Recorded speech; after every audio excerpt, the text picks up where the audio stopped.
Hello, hello, my hey, I got to say, what's up, women around the world and men that support us? I know you have a lot to say because you keep sending me things, but I did take a beat. I know I'm doing every other week, but here in the suburbs of Philly, it's summertime. So I know you want me to take off and enjoy myself. But we're back. We're back in action. And I'm all excited because I love first. I've never had a podcast like this before and a guest like this. And I've never worn my hair up. So, woohoo! There's a whole day of first. But before we get into that, let me bring in Dr. Susan Lloyd. Hi, Susan. How are you? Hi, Sandy. I'm great, living my best retired life. By the way, before we recorded that, I didn't realize Susan was fully retired. And so she was like, yeah, I realized that the most important thing, and we'll get into that, is that just because you're retired and you're spending all the time with your family or grandkids doesn't diminish what you did in the world. And I think for a lot of us women, we have to remind ourselves of that. I know I do. I mean, I'm not even retired, but I keep thinking, I don't know all those health clubs and I do, am I doing? Oh my God. That's all I needed to hear from Susan. I'm out. That was what I needed to hear. Mic drop. It doesn't diminish what I did in the world. All right. But before we go into that, I want to tell you the one statement that I was going to say Dr. Susan, but I'll say Susan because she said I'm not her student. I said, not yet. Uh, I said, what's the one thing you want to share with women around the world and men that support us? And I love this, and you're going to build on it. Inclusion is a choice. Now, I can tell you, in all my years of podcasting, no one has ever said that statement. So there's another first. So tell me of all the things you could have said, why you picked that one. Well, I was thinking about the foundation that I represent, which is why you're seeing the Fight On Makenna Foundation on the screen, and that's how I got involved. I mean, they invited me, to join the work that they're doing, but it all started with making choices about including their child. And we don't have to do that, right? Hmm. We don't have to do it as parents. We can make a choice not to. As educators, you and I will talk a little bit about more how I came to get involved with the Yep. foundation. Yep. And um, we're getting ready to go back to school. And by the time this airs, school will have started. And educators make that choice to not include for a variety, of reasons. And so I was thinking about that, about how inclusion is a choice, and that we have to train our heads every day to make that choice, to include instead of isolate. It's so true. Susan, every day, and I've been doing this since I'm a kid, I retrain and rewire my brain for what's important to me and how I want to show up that day for whatever's going on in Hmm. that day or that week. I never get it down. Every single day, I'm rewiring my brain to remember whatever it is, and we'll talk about it more, whether it is to show up with pure joy, to show up with courage, to show up with acts of kindness, to show up with open arms for all. Every single day, I remind myself that. And I highlight a specific thing depending on what's going on in my life. I don't look at it like, yeah, I got that down, you know? I do. A dear friend of mine once said, when I was younger, he said, "It's all about the choices you make." And I was like, is it? But now as I've gotten older, it is about the It is. choices that we make day in and day Yeah, out. yeah, it is. And so some of you I know are just listening, and we're going to get into it, which is how we met. Shout out to Jamie Blackburn. Um, is for the Fight On Makenna Foundation. And there's a big event coming up on September 19th, right here at the Greater Philadelphia Expo, which will give you more information. But that's what brought us together because I wanted to bring Susan on um, so that she had time to promote the event.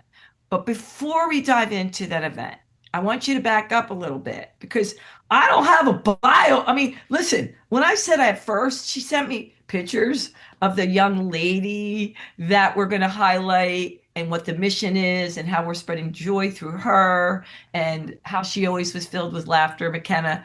But I got nothing about Susan. This is a first. So I want to hear, which is phenomenal. Tell me a little bit about before you retired, what you did. Oh, you wanted a bio. Yes, you know. But that's okay. I did not ask you for it once I saw it wasn't here because I'm like, I'm just going to ask her live. But I don't need a bio. Just tell me a little bit about what you did before you retired. So as an education, and that is how I got involved with the Fight on McKenna Foundation. I was an elementary school principal, then went on to become superintendent of schools for O&J Roberts, and then retired from there. And occasionally I teach at Westchester University. Okay. Um, Aspiring teachers is what I do. It's sort of like a hobby now, okay? Because when you retire, you have to have you have to have hobbies. You have to have things to do. And so that's where I meet the darling McKenna. Okay. So that sounded like an amazing journey as an educator.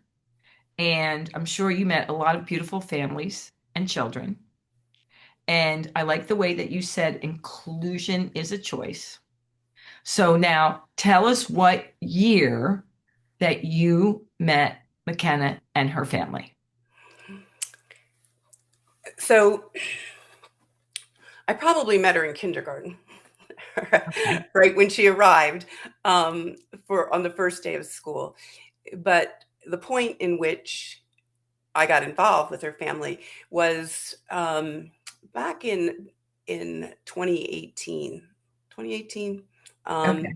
I believe she was in the fourth grade, and I can remember still to this day, um, her dad calling me and telling me about the cancer that she Mhm. was just diagnosed with. And this is not uncommon for a school administrator, um, to have a parent, particularly a young parent, reach out and say, "Here's what's happening with my family.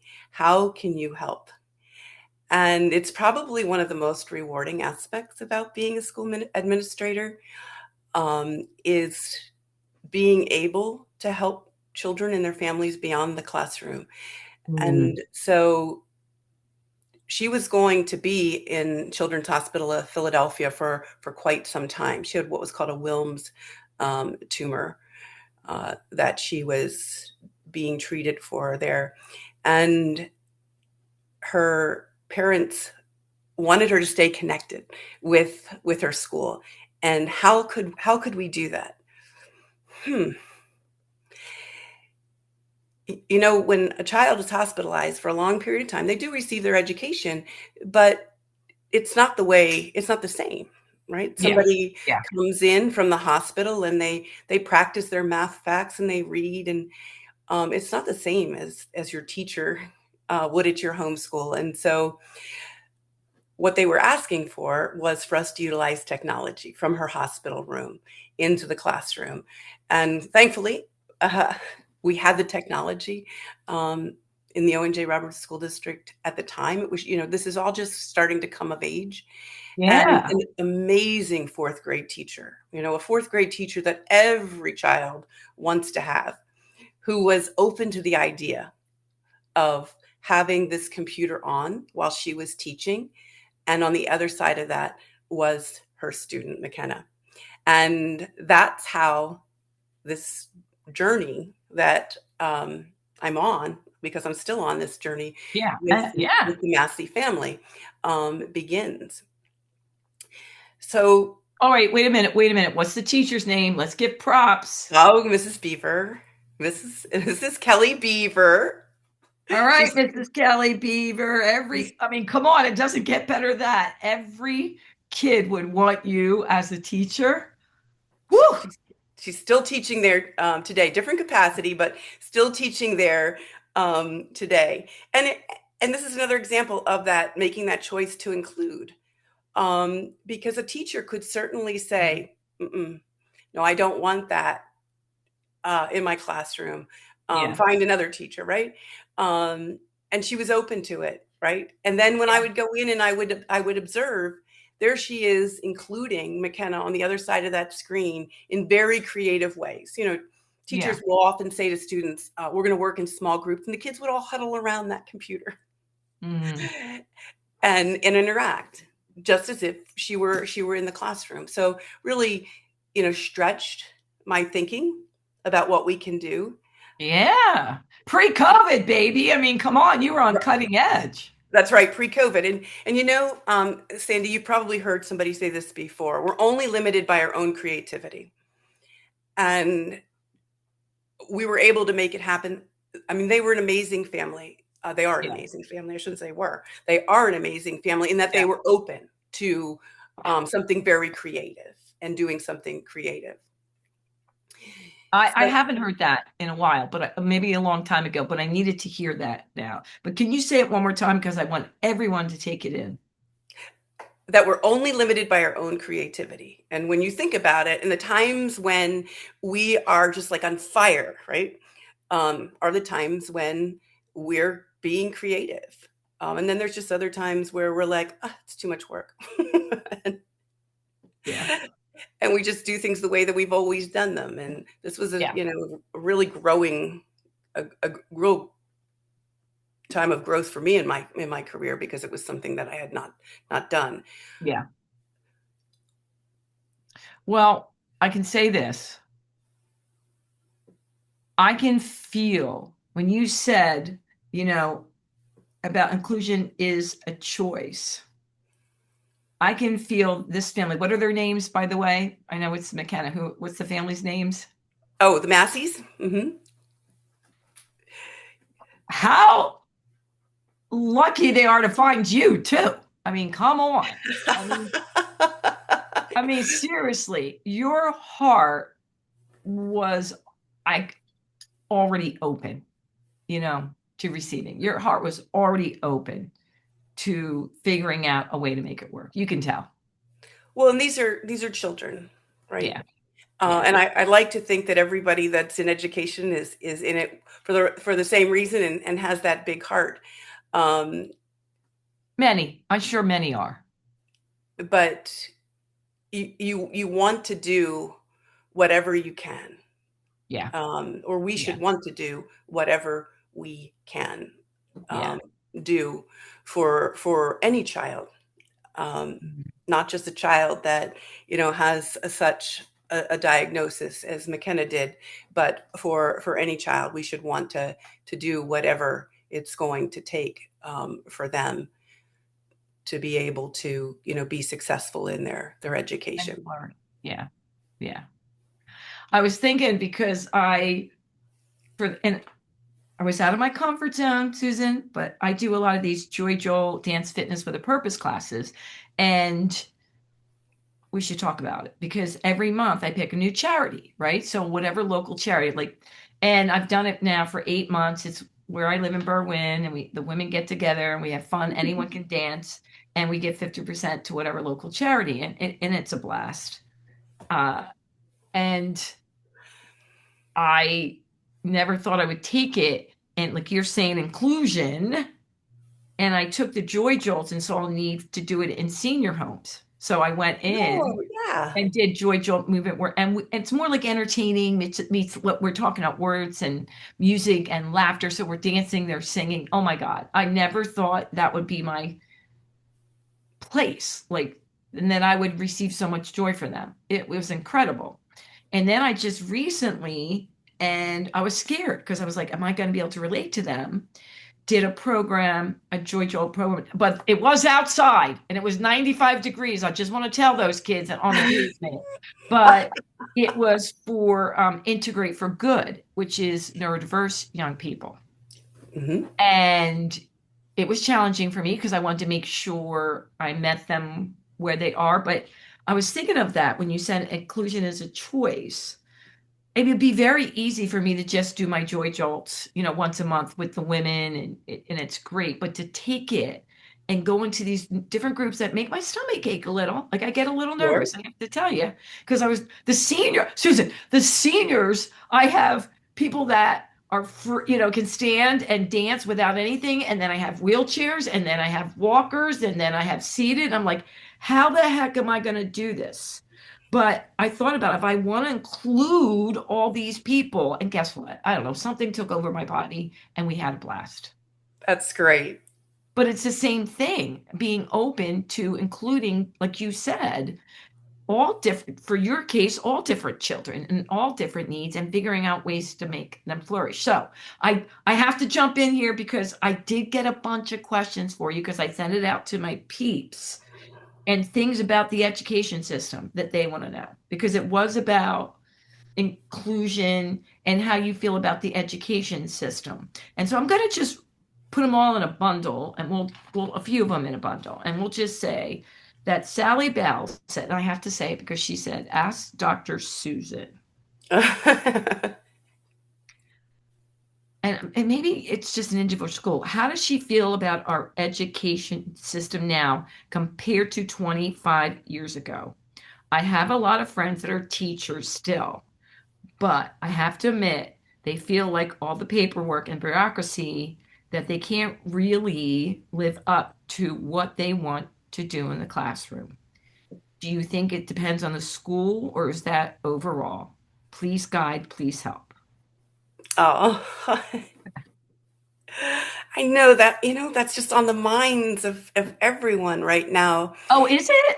It is. Is that my It is. It's on the minds of everyone because particularly if you're on social media now and we're reading about teachers going back to school and they're very stressed about the expectations that are being placed on them. And I am I am pro public school, as you can imagine, but that yeah. doesn't mean that I don't support choice. I do support Okay. choice. Children are most successful in the school that their parent supports. So I have a lot of strong opinions about that for sure. And, when I think about 25 years ago versus today, I do think that it, and her name was Sally, right? I Um, make it up because they want to be invisible. So we call her oh, Sally. well, so you made that up that her name was Sally. Yeah. Okay. Her name is not Sally Bell, but Sally Bell is invisible. Yeah. I'm stressing over remembering people's names. No, don't because it's a made up name. And so, when I think back 25 years ago, it was different, but the expectations now are different. And also we can't ignore that we live in a very litigious society. And that is part of what's driving all of this paperwork, all of these demands that are being placed on teachers beyond teaching. We never Mhm. just got to teach. I mean, maybe my husband's grandmother didn't when she was in the one room schoolhouse, but we never got to just teach. We always had, some amount of it. Um, but again, I'm going to tell you, Sandy, it goes back to choice and the choices that what are we making as a teacher, as a classroom teacher? Are Mhm. we worrying about, do I have the cutest room in the building? Um, you know, some of it we are doing to ourselves because by nature we are perfectionists and we are type A people that are in classrooms. So some of it we're doing to ourselves. And I am by no means an expert on this because I did it to myself and Yeah. would make myself crazy with that. But part of it is because things have just become so litigious. I hate to say Yeah. it. It's true. Yeah. I know. I know. I'm married to a lawyer. I get it. Not this kind of law. I do get it. I hear it. A lot. All right. Well, Sally, I hope that helps you, but I do get that it's still a choice. Like you said, the teacher still has a choice. We I think, I think about when I was principal and teachers returning parent emails on their Saturday or the Sunday. You don't need to do that. You Yeah. think you need to do that. You don't need to do that. Or, returning parent phone calls when it's 9 o'clock at night. We don't need to do that. We're not very good as educators on setting those boundaries. Yeah. Um, we are with children, don't get me wrong, but when it comes to all of those outside um, factors, we're not very good at that. And I think we could, but we don't feel like we can. We don't feel like we can't not Yeah. respond to mom or dad. I think that's true. And I always say, a lot of our strengths are our weakness. Like my son goes, Mom, you don't have to get back to him right away. Why do you think you have to get back to them immediately? They can wait. They don't have to dip. You don't have to get back to them just because they emailed you on Friday night. That's me. Right. That's us doing that, right? Yeah. Yeah, absolutely. Okay. We are going to get into the big fundraiser and why you're having it, because that's why we're here, baby. But before we do that, I asked you what you did in the morning, and you had the funniest thing. You go, "Well, I do like most retirees." I mean, like, I think people are doing it whether they're retired or not, Susan, you know? I'm not telling you anything ever again. But, oh my God, you cracked me up. But your main thing that you say no matter what, and you said you always didn't do that, but you make sure you practice gratitude. I do, is to practice gratitude. Another undervalued, and I know you and I talked about this, um, about some other things that we don't value, but is to it's that training. It's like training your head that every day I get up and I practice gratitude. I give thanks for what it is that I have. And Yeah. and we are so blessed. Um, and yet we don't acknowledge that. And so when we can put Yeah. ourselves, when we start our day that way, this is just me, okay, um, is that by starting that way, I'm putting my head in that space, in a positive space, right from the very beginning, and Yeah. recognizing all the good that there is that surrounds me. Um, from day to day, so that once you're coming up on that heart, whatever that is, whatever that Yeah. challenge is, whether it's in your career or it's in your family, um, you're not starting out um, from a negative. You're Yeah. starting out from that positive of I can handle this, Yeah. because I there's agree. so much else Yeah. good. I mean, I always think about everything I'm grateful for. Well, most days.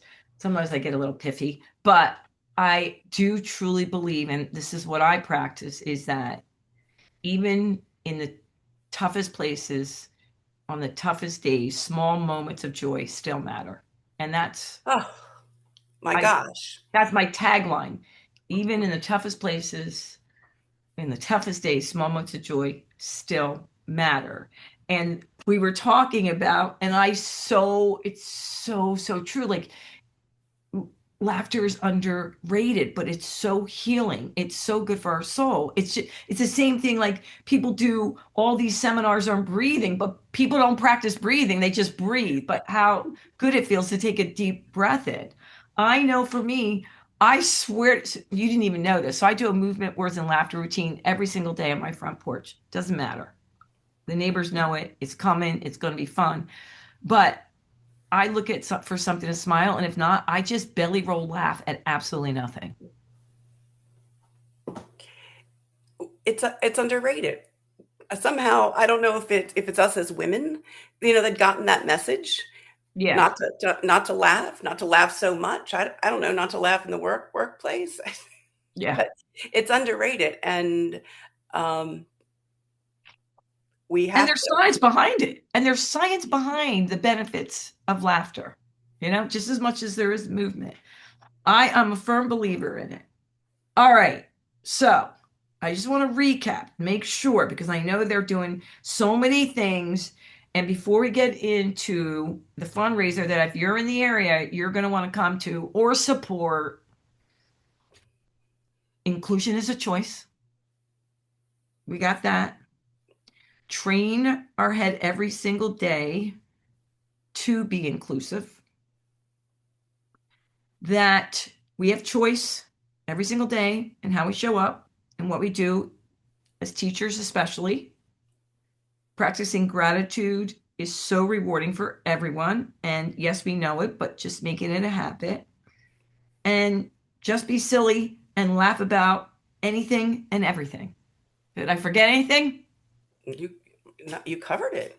I think we're good. All right. So now we will make sure, guys, we put it in the show notes. But tell us about, which I love the freaking name, Bite for the Fight on 2026, Saturday, September 19th, 12 to 4 at Greater Philadelphia Expo Center. Tell us why we're having it and tell us what we can expect. All right. Love talking about this event. You're going to want to come. All right. You're going to want to come. And so I love talking about this. This is the 8th year for this event. And so this is Oh, the Fight On Makenna's fundraiser for the year. Sure, they raise funds all year yeah. long through donations, but this is our major fundraiser that we have. It's a way that the foundation honors McKenna because, well, you can see from the logos that I've got up there. McKenna loved the color purple. She Okay. loved spicy food. She was really a foodie. She loved chocolate cake, and she loved the Eagles. So you can bet there will be representation from the Eagles at this event. Mm. Um, there will be over 400 people there. It's kind of a dine around, right? You're tasting. There's over 20 restaurants there, and they're all giving you a bite of something delicious from their menus. There's cooking demonstrations. There's also cocktail demonstrations and vendors that make craft cocktails that'll be there. If you're into chefs, let me drop a few names. So Okay. Chef Brian Duffy is going to be there. He's been with us now for several years. We have a demonstration from Chef Arlene. No, it's Ariane Duarte, and then Chef Kenneth McDuffie is also going to be there. There's also other nationally known chefs that are there that do meet and greets throughout the day. And it's just a fun event. It's outside under a big tent. If you want to come as a VIP, we do have a VIP lounge, Okay. and some perks for coming as a VIP to the event. But what I really want you to know, in addition to the event, is that all of the funds that are raised go to help families that are struggling with pediatric cancer. Some of the funds go to benefit CHOP and their innovative ideas that they had there that the Massey family experienced while McKenna was there. They've been able to come up with a program to assist with parking. They've been able to come up with exercise programs, and kids who are into gaming can still game while they're there, as well as a meal cart to teach parents about the nutrition that a child with pediatric cancer needs. So all of the funds that we raise that day go to benefit that. And then the Masseys also give out a scholarship to an Owen J. Roberts student Cool. here, because that's the school that McKenna would have graduated from. So it's just such a fun, unique event. And lots of laughter, lots of community. Again, that Mm. choosing inclusion over isolation, that coming together to honor Yeah, McKenna. Yeah. McKenna. And I love the way, and you were telling me, just so you know, because some people are just listening, you may not see all the purple, but I love that I see your smile. If you could see her smile, like McKenna loved to laugh. McKenna loved the color purple. McKenna was a foodie, like, and that you're taking that, and bringing joy and honoring her spirit. Unbelievable. Well, Unbelievable. Sandy, one of the things that I didn't talk about is that McKenna believed, and you have to believe, right? When you're terminally ill, that they will find a cure, and um, so that's how the Massey family goes on, right? Yeah. Is Yep. Yep. to continue to help CHOP find a cure for pediatric cancer, Absolutely. Absolutely. And God and bless them for being like, yep, this is not ending here. No way, no how. no, and they had made that promise to her that they would continue to try to Yeah. um, you know fight to find that cure. And this was just a great fun way to bring community together, um, and do exactly that. It's a wonderful Yeah. day of laughter and family.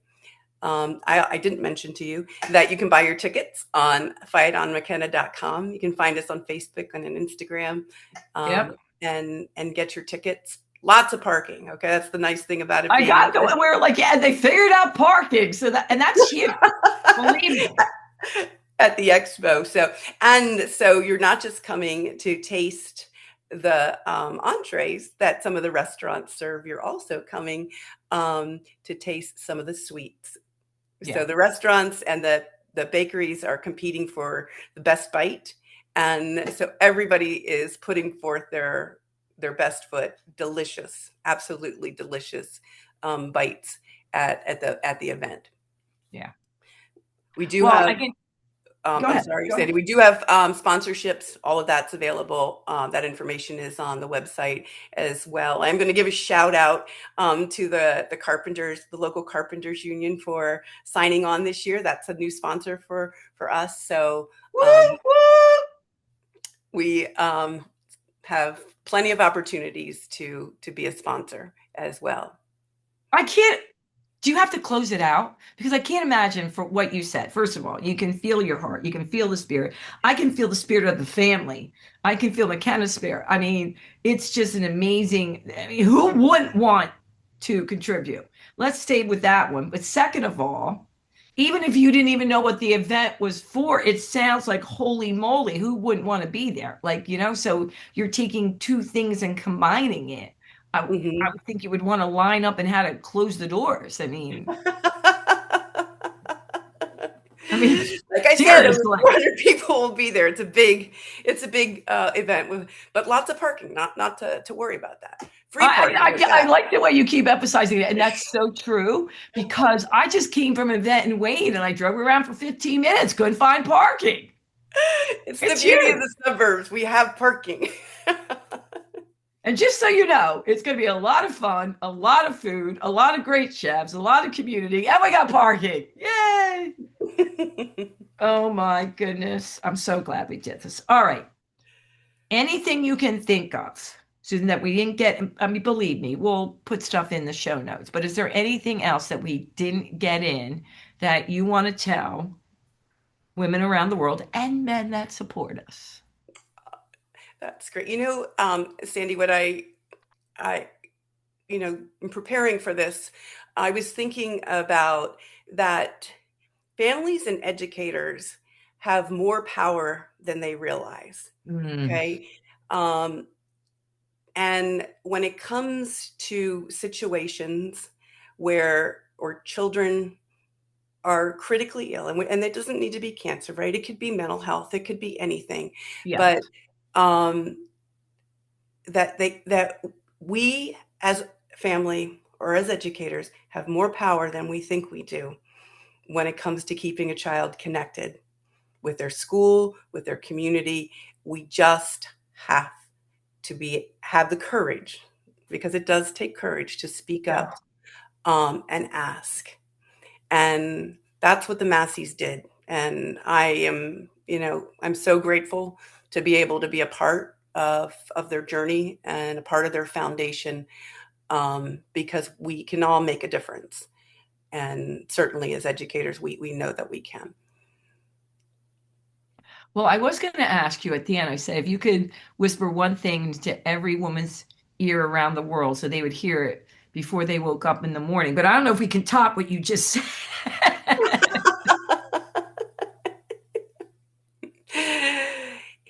And now I'm a grandmom, and so I'm whispering a lot into a lot of ears about, what folks can be doing in order to keep their kids connected and avoid that isolation. Yeah, so important. Well, Dr. Susan Lloyd, I'm so appreciative of you being on the show. My hey, I got something to say, people. Even if you are not in the area, Susan and I would really appreciate you spreading the word because there are people that you know. You may not think you know them, but there are people that would be able to make it. And if you can't, you can still support the cause, like we talked about, even if you can't make it to the event. And if you do, we'll get to have some food together. It'll be so much fun. And I love that you have so many options of so many great chefs that you better come with an empty belly. I'm pretty sure. You better come Absolutely. starving. Absolutely. All right. Well, I really appreciate you guys. Thank you for being with me. Thank you for all your peace, love, and joy that you share around the world. I feel so fortunate. I attract so many amazing humans in my life. And until next time, you know what I'm going to say. Toodles. And thank you, Susan. Thank you, Sandy, for having me and for highlighting our Fight On McKenna Foundation. You got it.